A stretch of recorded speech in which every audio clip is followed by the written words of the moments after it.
Hi കൂട്ടുകാരെ, അപ്പം mummy അന്മയുടെ പുതിയൊരു വീഡിയോയിലേക്ക് എൻ്റെ എല്ലാ കൂട്ടുകാർക്കും സ്വാഗതം.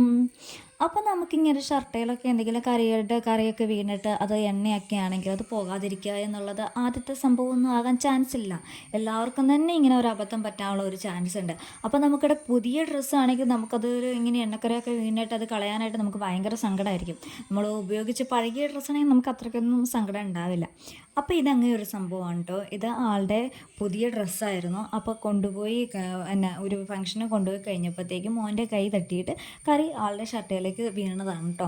അപ്പോഴത്തേക്കും അതിൻ്റെ അകത്ത് ഈ എണ്ണക്കറൊക്കെ പോയിട്ടേ ഇല്ല, ഒട്ടും അലക്കിയിട്ടൊന്നും പോയിട്ടില്ലായിരുന്നു. അപ്പോൾ അത് കളയാനുള്ള ഒരു ചെറിയ ടിപ്പുമായിട്ടാണ് ഞാൻ വന്നേക്കുന്നത്.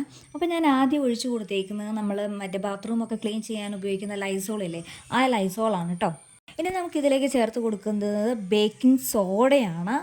അപ്പം ബേക്കിംഗ് സോഡയും ഇതുപോലെ തന്നെ ഒരു പിഞ്ച് നോണം ഇട്ടാൽ മതി കേട്ടോ. നമുക്ക് കുറച്ചല്ലേ കറിയുള്ളൂ, അതുകൊണ്ട് തന്നെ ഒരു പിഞ്ച് നോണം ഇട്ട് കൊടുത്താൽ മതി കേട്ടോ.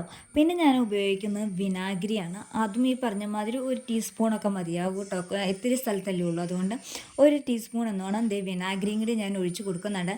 അപ്പം നമ്മൾ ഉപയോഗിക്കുന്ന വിനാഗിരി ആയാലും ബേക്കിംഗ് സോഡ ആയാലും നല്ലതാണ്. അതായത് എക്സ്പയറി ഡേറ്റ് ഒന്നും കഴിയാത്തതാണ് എന്നുണ്ടെങ്കിൽ ഇതാ നമ്മളിങ്ങനെ ഒഴിച്ച് കൊടുക്കുമ്പോഴത്തേക്കും ഇതുപോലെ പതിഞ്ഞ് പൊന്തി വരും കേട്ടോ.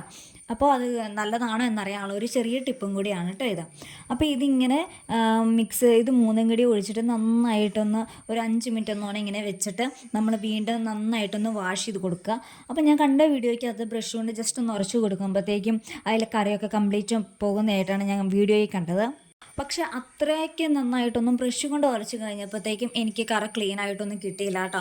അപ്പോൾ അതുകൊണ്ട് ഞാൻ കല്ലിൽ തന്നെ കൊണ്ടുപോയിട്ട് നമ്മുടെ സോപ്പില്ലേ, സാധാരണ അലക്ക് സോപ്പും കൂടി ഉപയോഗിച്ചിട്ട് ഞാൻ നന്നായിട്ടൊന്ന് വാഷ് ചെയ്തെടുക്കുന്നുണ്ട്. കണ്ടതേ, ഞാൻ ബ്രഷ് കൊണ്ട് ഉരച്ച് കഴിയുമ്പോഴത്തേക്കും അതിലൊക്കെ നന്നായിട്ടൊന്നും പോകണമില്ല, ജസ്റ്റ് ഒരു ചെറിയ മാറ്റമുണ്ട്, അതല്ലാതെ നന്നായിട്ടൊന്നും പോയിട്ടില്ല കേട്ടോ. നമ്മളിപ്പോൾ കറി വീണ് ഉടനെ തന്നെ ചെയ്യുവാണെങ്കിൽ നല്ല റിസൾട്ട് ഉണ്ടാവും.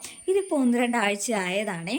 അത് കാരണം കൊണ്ട് തന്നെ ഞാൻ കല്ലിൽ കൊണ്ടുപോയിട്ട് നന്നായിട്ടൊന്ന് ഉരച്ച് നന്നായിട്ടൊന്ന് കഴുകി കൊടുക്കണേ. അതിന് ശേഷം നമ്മുടെ ഉള്ളം കയ്യിൽ ഞാൻ വെച്ചിട്ട്, കാരണം ഈ കലയിട്ട് ഒരുപാട് ഉരയ്ക്കുമ്പോഴത്തേക്കും ചിലപ്പോൾ നമ്മുടെ തുണി കീറിപ്പോകാനുള്ള ഒരു ചാൻസ് ഉണ്ട്.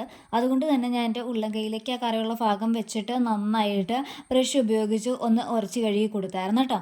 അപ്പോഴത്തേക്കും എന്താ ഇതുപോലെ കറ നന്നായിട്ട് മാറി കിട്ടിയിട്ടുണ്ട്. നോക്കിയേ, ആദ്യം നല്ല കറിയായിരുന്നു, ഇപ്പം നല്ല റിസൾട്ട് കിട്ടിയിട്ടുണ്ട്. അപ്പം നമുക്കിവിടെ പുതിയ സാധനമൊക്കെ ആണെങ്കിൽ നമുക്ക് കളയാൻ ഭയങ്കര സങ്കടമായിരിക്കും. അപ്പോൾ കറി അങ്ങനെ പറ്റിയിട്ടുണ്ട് എന്നുണ്ടെങ്കിൽ എല്ലാവരും ഇതുപോലെ ഒന്ന് ട്രൈ ചെയ്ത് നോക്കുക. വളരെ എളുപ്പം നമുക്ക് വീട്ടിലിരുന്നുകൊണ്ട് തന്നെ കറിയൊക്കെ മാറ്റി കളയാൻ പറ്റിയ നല്ല അടിപൊളി ടിപ്പാണ് കേട്ടോ. എന്തേ കണ്ട, ഇനി നമുക്കിത് ധൈര്യമായിട്ട് നമുക്ക് യൂസ് ചെയ്യാനായിട്ട് പറ്റും. അപ്പോൾ എല്ലാവരും ഒന്ന് ട്രൈ ചെയ്ത് നോക്കുക. അപ്പോൾ നമുക്കിവിടെ ഇന്നത്തെ വീഡിയോ എന്ന് പറയുന്നത് ഇത്രയേ ഉള്ളൂ കേട്ടോ. വളരെ എളുപ്പം വീട്ടിലിരുന്ന് ചെയ്യാൻ പറ്റിയ നല്ല അടിപൊളി ടിപ്പാണ്. കറിയൊക്കെ പറ്റിയവർ ഇനി വിഷമിക്കേണ്ട കേട്ടോ. അപ്പോൾ മറ്റൊരു അടിപൊളി വീഡിയോയായിട്ട് നമുക്ക് വീണ്ടും കാണാം. അപ്പോൾ എൻ്റെ ചാനൽ ആദ്യമായി കാണുന്ന ഏതെങ്കിലും കൂട്ടുകാരുണ്ടെങ്കിൽ ഒന്ന് സബ്സ്ക്രൈബ് കൂടി ചെയ്ത് സപ്പോർട്ട് ചെയ്യണേ. ബൈ.